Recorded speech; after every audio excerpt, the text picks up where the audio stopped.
July 27th, Daily Devotional from the Heart by Ellen G. White. Darkness over the land.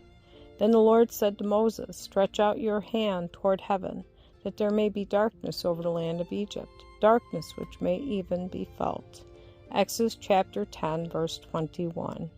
Please also read Exodus chapter 10, verses 22 through 29. The people of Egypt were in despair.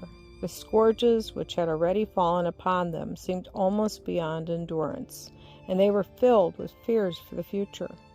The people had worshipped Pharaoh as being a representative of their God and carrying out his purposes, but notwithstanding, many were convinced that he was opposing his will to superior power who held all nations under his control.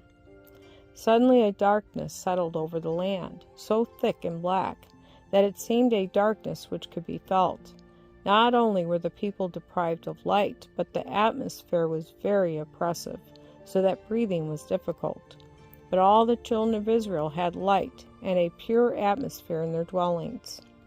The Hebrew slaves were continually favored of God, and were becoming confident that they would be delivered. The taskmasters dared not exercise their cruelty as heretofore, fearing lest the vast Hebrew host would rise up and be revenged for the abuse they had already suffered. This terrible darkness lasted 3 days, and during this time the busy activities of life could not be carried on.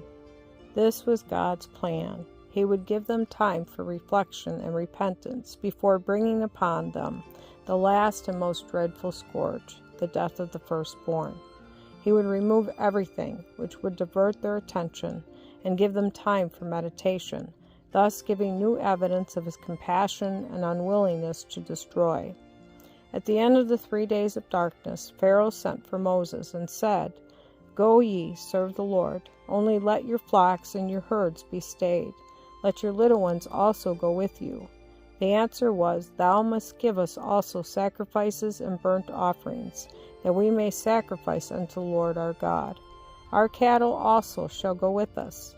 There shall not a hoof be left behind, for thereof must we take to serve the Lord our God, and we know not with what we must serve the Lord until we come hither." The king was stern and determined. "Get thee from me," he cried.